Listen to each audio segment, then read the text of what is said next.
O tema é Justificados pela Fé, a lição 4. Deus nos salva dos nossos pecados em 3 fases. Nós temos a justificação, a santificação e a glorificação. E hoje nós vamos estudar essa primeira etapa da salvação do homem, que é a justificação. Eu convido os irmãos a abrirem suas Bíblias comigo lá em Romanos, no capítulo 3. Romanos 3, 28. Concluímos, pois, que o homem é justificado pela fé sem as obras da lei. É como se um criminoso comparecesse diante de um tribunal e fosse condenado à morte. Só que aí aparece uma outra pessoa, um substituto, e ele oferece, ao invés desse relato, desse registro sujo desse criminoso, oferece o seu perfeito registro de vida, que nunca cometeu nenhuma infração contra a lei. E ao invés dessa pessoa que tem o registro criminoso receber essa pena de morte, o que ele faz? Ele recebe esse histórico limpo dessa pessoa inocente e ela é então absolvida. Ela não tem que sofrer essa pena de morte. Só que alguém tem que sofrer a pena de morte. Então esse substituto que ofereceu esse perfeito histórico a essa pessoa, ele então tem que sofrer essa pena de morte. E assim a justiça ela é feita. E esse substituto é Cristo. E todos nós somos esses criminosos. Até na semana passada, que foi discutido o assunto que todos pecaram e destituídos estão da glória de Deus. Todos pecaram. Todos aqui, todos nós, igualmente. Nenhum de nós tem nenhum mérito. Nenhum de nós tem nada de nós mesmos a reclamar, exigindo alguma parte de justiça ou alguma justificação ou algum perdão, porque todos nós pecamos. E aqui por isso que no versículo-chave diz: concluímos, pois, que o homem é justificado, ou seja, perdoado, pela fé, sem as obras da lei. Aquele relato, o registro dele já está sujo. Não interessa o quanto aquele criminoso decidisse, prometesse, dali para frente, guardar a lei perfeitamente. Ele poderia até fazer isso, só que o seu registro permaneceria sujo. Ele precisaria realmente de ter essa justiça transferida para ele, essa justiça imputada, que é isso que Cristo oferece na justificação. Cristo oferece o seu perdão, a sua morte cumpre as exigências da lei que foi transgredida. A lei transgredida exige a morte do transgressor e ele transfere também, pela fé, se nós nos apropriarmos dessa promessa, o seu perfeito histórico de vida. Isso é a justificação pela fé. Vamos ao domingo? Vamos, então, continuando em Romanos 3, ali nas nossas Bíblias, vamos ler agora os versículos 19 e 20, para nós entendermos nesse processo qual é o papel da lei, o que a lei faz. Romanos 3, versículos 19 e 20.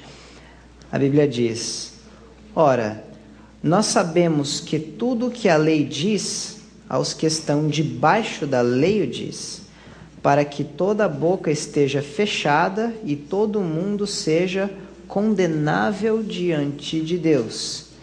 Por isso nenhuma carne será justificada diante dele pelas obras da lei, porque pela lei vem o conhecimento do pecado. Então vamos usar o exemplo do criminoso de novo. O criminoso ele poderia dali para frente seguir a lei, obedecer à lei. Mesmo que ele fizesse isso, ele não poderia mais ser justificado, seu registro já estava sujo.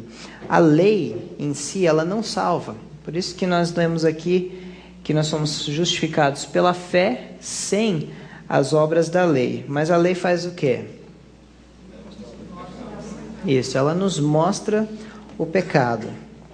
O Espírito Santo, a palavra de Deus nos diz que ele convence o homem do pecado, da justiça e do juízo. E nós temos o testemunho da senhora White que diz que nós devemos pregar tristeza pelo pecado, arrependimento e confissão. Porque sem essa primeira etapa, a pessoa não tem uma real concepção de sua pecaminosidade e por isso não pode desfrutar do perdão pleno de Cristo. Então eu disse para ele que mesmo a lei, ela sendo... porque o Espírito Santo convence do pecado. E eu perguntei para ele, que instrumento o Espírito Santo utiliza para convencer o homem de pecado? Então conversamos um pouco e chegamos a mostrar na Bíblia que era a lei de Deus, em Romanos 3. A lei de Deus é apresentada e nós vemos essa experiência em Romanos 7, onde o ser humano primeiro ele tem um consentimento que a lei é boa, para poder então reconhecer a sua própria condição, certo? Então, quando uma pessoa rejeita a lei de todo na sua vida, nem sequer a primeira fase que eles professam, que é única, eles podem desfrutar, que é a justificação em Cristo. Porque para que haja justificação em Cristo, é preciso que haja um consentimento com a lei que é boa, santa e justa, para poder então desfrutar, reconhecer o seu pecado e desfrutar daquele dom que Deus oferece, que é o arrependimento e o perdão. Da lei, de sua função é revelar o caráter de Deus e mostrar ao povo onde este deixa de refletir esse caráter. A lei de Deus é a expressão do seu caráter. E realmente a justificação envolve consentimento que a lei é boa e a pessoa se vê então condenada por essa lei. Mas vamos prosseguir então, na segunda-feira falamos de fé e justiça. Vamos ler o versículo 21 agora de Romanos, no capítulo 3. Então nós já vimos que a lei em si ela não pode salvar, porque a lei em si ela não pode limpar um registro ruim. E no versículo 21, lê assim: mas agora se manifestou sem a lei a justiça de Deus, tendo o testemunho da lei e dos profetas. E aí a explicação vem no versículo seguinte. Isto é, o que quer dizer se manifestou sem a lei a justiça de Deus? Isto é, a justiça de Deus pela fé em Jesus Cristo para todos e sobre todos os que creem. Porque não há diferença. 23. Porque todos pecaram e destituídos estão da glória de Deus. Se manifestou sem a lei a justiça. Quer dizer, no contexto aqui, Paulo está falando de justificação. Se manifestou sem a lei essa justificação que Cristo oferece, porque nós vemos a lei não pode fazer nada, só mostrar. Mas pela fé nós podemos aceitar a justiça oferecida por esse substituto. Bem básico até agora, certo? Há várias ilustrações para mostrar o conceito de que Cristo é o nosso substituto e em nós não há mérito algum. Lá na parte da sexta-feira, uma citação extraída de Caminho a Cristo, página 62, diz: o caráter de Cristo substituirá o seu caráter e você será aceito diante de Deus exatamente como se não houvesse pecado. Esse é o aspecto que nós tratamos aqui na justificação. E o que é justiça? Fala aqui da justiça de Deus pela fé em Jesus Cristo. Mensagens Escolhidas, volume 1, página 367, diz: justiça é obediência à lei. A lei requer justiça e esta o pecador deve à lei. Nós temos uma dívida, mas ele é incapaz de apresentá-la. A única maneira em que pode alcançar a justiça é pela fé. A justiça de Cristo é aceita em lugar do fracasso do homem e Deus recebe, perdoa, justifica o arrependido e crente e trata-o como se fosse justo e o ama tal qual ama seu filho. Então a fé ela é capaz de se apropriar desses méritos que Cristo oferece. E todos pecaram, destituídos estão da glória de Deus. Vamos agora para o versículo 24, Romanos 3, 24, falando sobre graça e justificação, que diz assim: sendo justificados gratuitamente pela sua graça, pela redenção que há em Cristo Jesus. Gratuitamente pela sua graça. De novo, nós não temos nada a oferecer, então é gratuito, tudo é oferecido já por Cristo, pela sua graça. Agora, antes de definir graça, gostaria de definir aqui ser justificados. Essa palavra no grego é dikaio, que pode ser traduzida por justificar, no sentido de declarar justo ou considerar justo. E graça, a palavra em si, significa favor. E no espírito de profecia temos também uma outra definição que diz assim, na verdade é concordando com essa, Mensagens Escolhidas, volume 1, nas páginas 331 e 332, que diz assim: graça é favor imerecido. Os anjos, que nada conhecem de pecado, não compreendem o que seja a aplicação da graça para com eles. Mas nossa pecaminosidade requer a concessão da graça por parte de um Deus misericordioso. Vocês já pensaram nisso? Os anjos, eles não conseguem realmente compreender a graça de Deus. Por que não? Eles nunca cometeram o pecado, eles nunca tiveram a necessidade de receber essa graça. Mas agora com o ser humano é diferente, porque o ser humano precisa dessa graça. E além disso, ele só pode ser salvo, ele só pode ser perdoado através dessa graça. Vamos ao versículo 25 agora. Versículo 25 define bem o que é justificação. Que diz assim, falando sobre Jesus, ao qual Jesus, Deus propôs para propiciação pela fé no seu sangue, para demonstrar a sua justiça pela remissão ou perdão dos pecados dantes cometidos, sob a paciência de Deus. Essa palavra propiciação, ela é usada uma vez no Novo Testamento, que está lá em Hebreus 9:5, falando do propiciatório. Quantos aqui sabem o que é o propiciatório?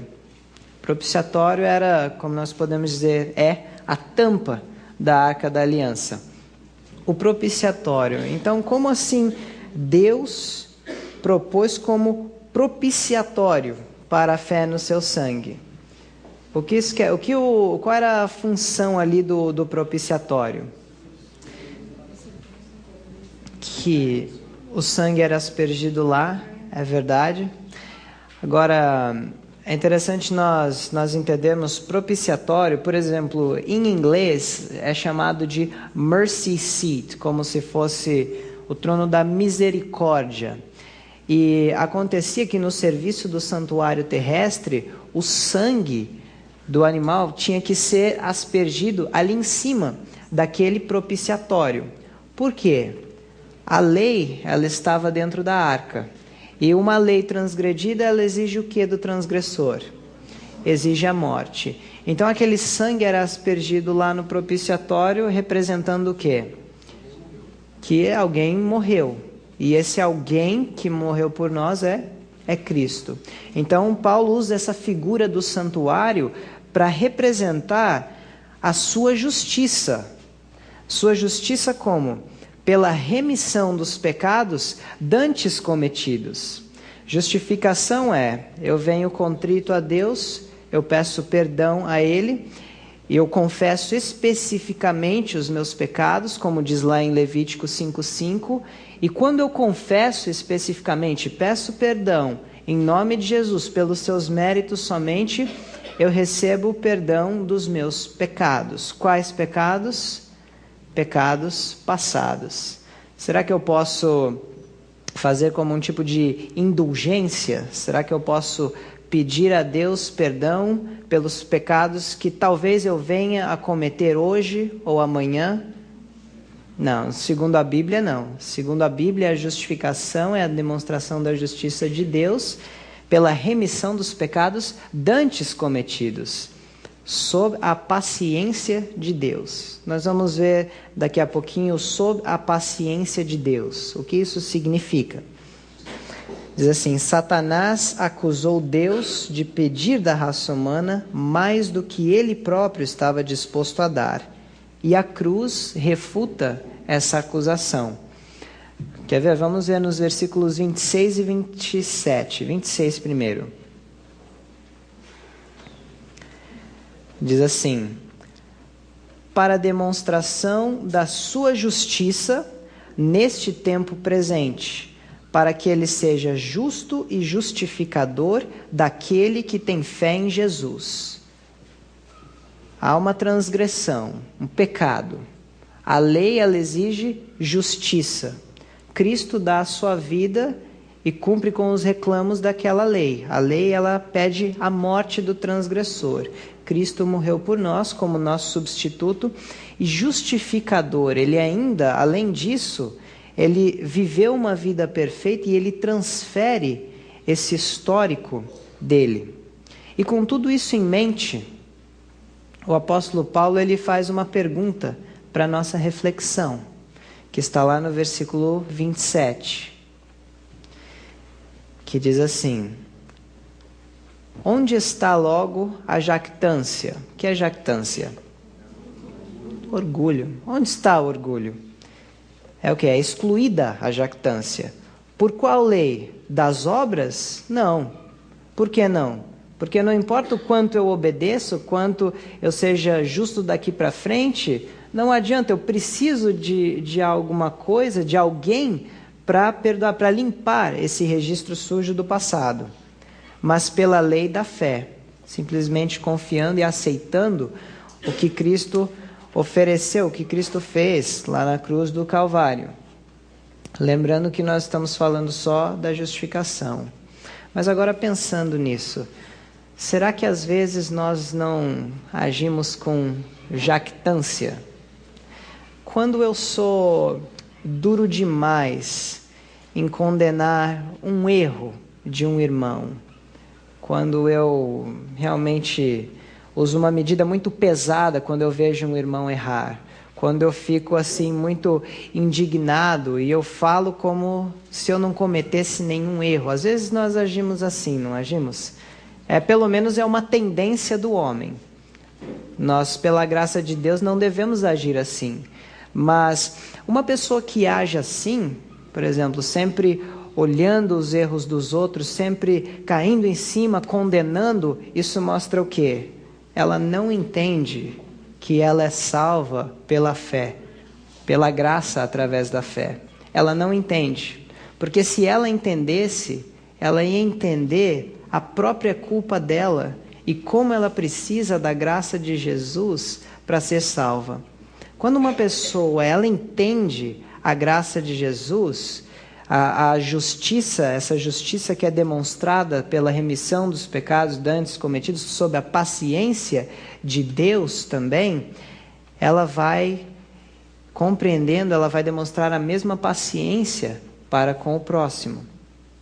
E Deus pode conceder isso pela sua graça.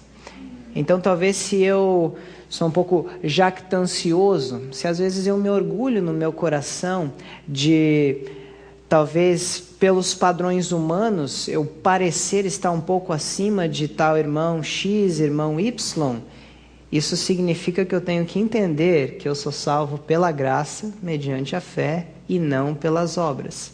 Vocês conseguem ver que a salvação pelas obras, elas podem abranger muito. Talvez muitos de nós cremos em salvação pelas obras e nem damos conta disso. Então que Deus possa nos ajudar a refletir nesse assunto, que é unicamente pela graça de Cristo que nós podemos ser salvos. Versículo 28. Concluímos, pois, que o homem é justificado pela fé, sem as obras da lei. Agora, estamos falando muito de fé. Seria interessante nós definirmos também o que é a fé.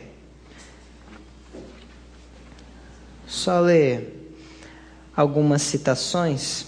Primeiros Escritos, página 72, nos diz: a fé apreende e suplica a bênção prometida antes que esta se realize e a experimentemos. A fé é uma maravilha, ela é o veículo. Por exemplo, quando você se ajoelha e pede perdão, vamos supor que eu falei de forma dura demais com o meu irmão, certo? Aí eu me arrependi, eu vou pedir perdão a Deus. Agora, depois que eu pedir perdão a Deus, eu não vejo assim nada físico acontecer. Às vezes não é verdade, não é isso que acontece. Às vezes você não sente que foi perdoado. Não acontece isso às vezes? Às vezes você pede perdão e você sente que foi perdoado, mas às vezes não. E lá em Mente, Caráter e Personalidade, volume 2, página 537, fala que fé e sentimentos são tão distintos um do outro como o leste é do oeste. Então, eu receber o perdão de Deus não depende de eu sentir que eu recebi o perdão de Deus, mas de eu acreditar, independente do sentimento, se eu fiz o que eu tinha que fazer, me arrepender e confessar, se é um pecado no meu coração, só para Deus, se afetou uma outra pessoa, pedir perdão a outra pessoa, e se é público, uma confissão pública. Se eu fiz isso, eu posso acreditar que Deus me perdoou, independente de eu me sentir perdoado ou não. Sentimento não tem nada a ver com fé. A fé age pela razão e não pelo sentimento.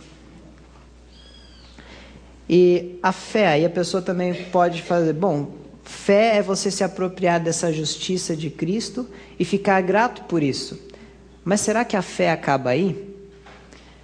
Gostaria de ler então uma outra citação que está em Conselhos para Pais, Professores e Estudantes, página 183, que diz assim: a verdadeira fé pergunta ao Senhor: que queres que faça?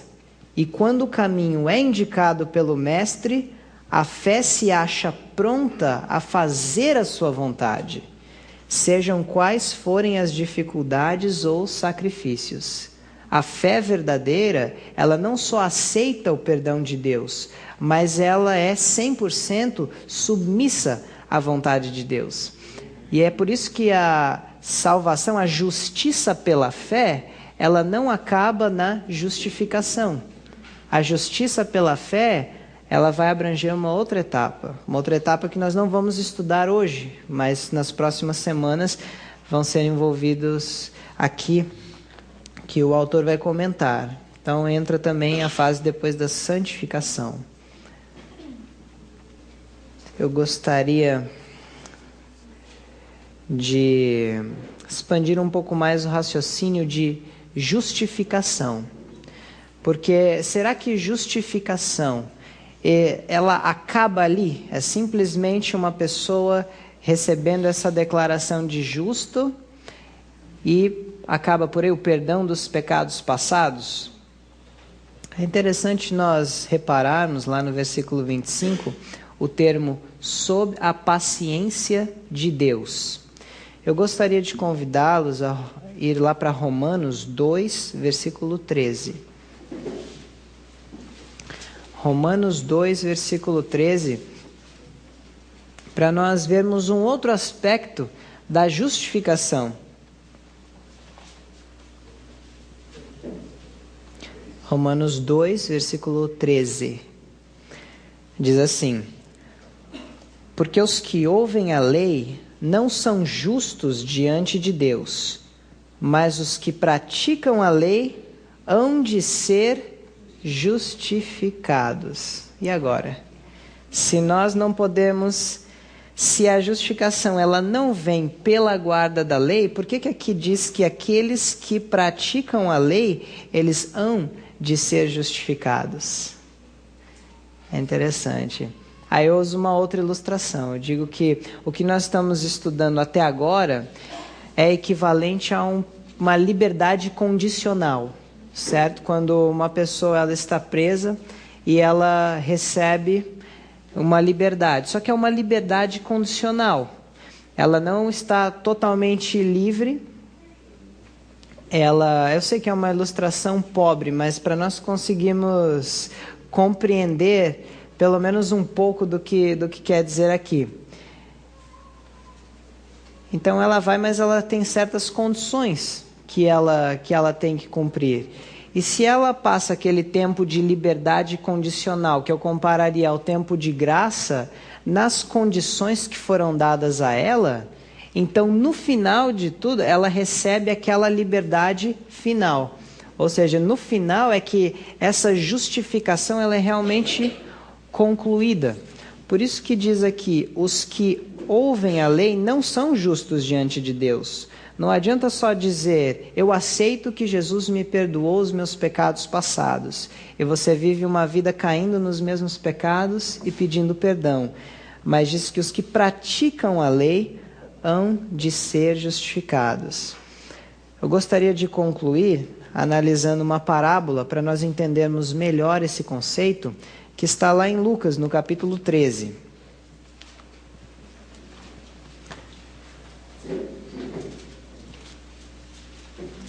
Lucas 13, de 6 a 9.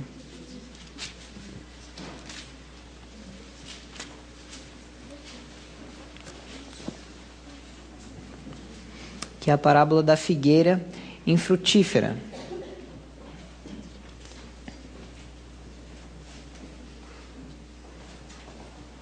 Lucas 13, de 6 a 9.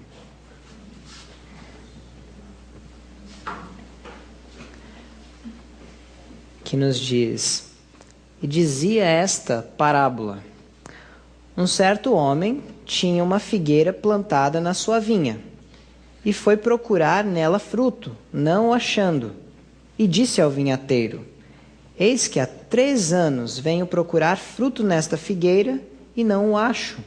Corta, porque ocupa ainda a terra inutilmente. E respondendo ele, disse-lhe: Senhor, deixa este ano, até que eu a escave e a esterque. E se der fruto, ficará, e se não, depois a mandará cortar. Essa parábola ela ilustra perfeitamente o que é justificação pela fé. Vamos lá. Há um certo homem, Deus. Ele tem uma figueira plantada. Deus tem um povo, a raça humana, e vai procurar nela fruto e não acha. E aí ele fala: há 3 anos venho procurar fruto nessa figueira e não o acho. Vamos dizer que o fruto é a perfeita obediência à lei de Deus. Só que quando Deus olha para o homem, ele vê transgressão. Todos pecaram e destituídos estão da glória de Deus. E então ele fala: corta, porque ainda ocupa a terra inutilmente. Ou seja, pecou. A lei, ela exige a morte do pecador. Se fosse assim, se nós parássemos aí nessa primeira parte de cortar a figueira, já não teria ninguém aqui nessa terra hoje. Todos nós estaríamos mortos. A justiça, Deus poderia ter feito justiça, assim, no aspecto cru, simplesmente eliminando a raça humana. Mas aí nós sabemos que envolve toda a questão do grande conflito, as acusações de Satanás, e Deus no final iria sair como injusto, ainda no fim das contas, como um Deus não misericordioso. Mas olha só o que o vinhateiro diz. Esse vinhateiro, ele é Jesus. Diz assim, no versículo 8: Senhor, deixa este ano, até que eu a escave e a esterque. Esse ano é o período de graça que Deus concede para cada um de nós. Deixa este ano, até que eu a escave e a esterque. Agora Deus ele vai fazer um trabalho. Ele não só imputa a sua justiça, quer dizer, depositando esse crédito na nossa conta, mas ele comunica a sua justiça, que é a santificação, a adaptação para o céu, que é o escavar, o estercar. Ele trabalha a terra, ele vai tentar fazer com que essa figueira produza frutos. E aí no final, no versículo 9 diz: e se der fruto, quer dizer, se a obra da santificação for bem sucedida, ficará. E se não, depois a mandará cortar. Por isso que diz: os que ouvem a lei somente não serão justificadas, mas os que praticam a lei serão justificados. Para aquele que receber o perdão de Deus e consentir com essa transformação na sua vida, aí ele vai ser justificado no final. Quando o caso for encerrado, quando o seu caso for passado no julgamento, essa pessoa vai ser declarada, então, finalmente, de uma vez por todas, justa diante de Deus. Mais um comentário para nós encerrarmos. É rápido e é uma coisa assim que, como você colocou aí, a questão da obra completa que Deus faz, né? E eu acredito que existe um aspecto da justificação que para mim é o mais importante, que não deveria ser deixado de mencionar aqui, que nós possamos refletir a respeito disso, é que algo acontece na justificação que vai criar a conexão de todo esse plano de salvação, de restauração que Deus tem. Ou seja, é o link entre o perdão e a segunda fase, porque elas estão conectadas, elas não se desconectam, perdão. E esse link é o que acontece, que a palavra de Deus diz que aquilo que Ele fala, aquilo tem poder criador, certo? Então, nós vimos essa semana Salmo 33, verso 6 e verso 9. Aquilo que Deus diz e logo acontece. Então, quando Deus faz a declaração que alguém que está sendo justificado, esse é justo, né, declara justo, a palavra de Deus diz em Tito 1:2 que Deus não pode mentir. Então, no momento em que Ele declara, não é apenas uma declaração legal, mas Ele está fazendo com que uma transformação, e Romanos 6 descreve como uma nova criatura que surge a partir daquela declaração. E é essa transformação que vai criar o link para a experiência de santificação que o Eric acaba de mencionar.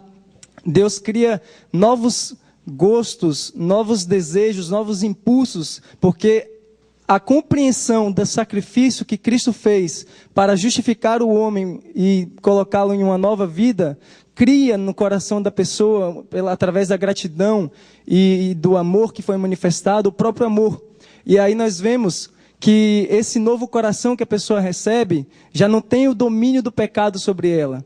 Ela agora é uma pessoa liberta, e é por isso que Romanos 8,32 diz que ao conhecer a verdade liberta. E João 17,17 diz que a palavra santifica, né? Santifica pela tua palavra, e a tua palavra é a verdade.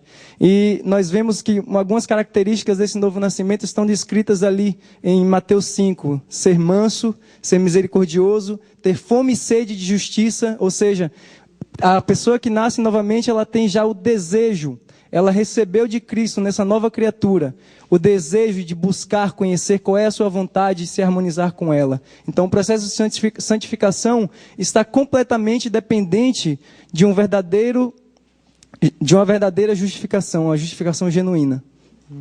Obrigado. Vou encerrar com uma citação. Se encontra em Mensagens Escolhidas, volume 1, página 396, que diz, prestem atenção nessa, que essa é importante: ninguém pode crer com o coração para a justiça e obter justificação pela fé, enquanto continuar na prática das coisas que a palavra de Deus proíbe, ou enquanto negligenciar qualquer dever conhecido. Eu gostaria de terminar com uma pergunta. Olhando para o seu coração hoje, existe alguma prática que a palavra de Deus proíbe, que você tem constantemente praticado? Existe algum dever, alguma coisa que você sabe que tem que fazer e não faz e fica adiando. Se é esse o caso, que você possa, que nós possamos, se é esse o meu caso também, que Deus possa abrir nossos olhos e que nós possamos resolver essas questões, pedir perdão a Deus e pedir a sua graça para que nós podemos viver uma vida vitoriosa em Cristo Jesus. Que Deus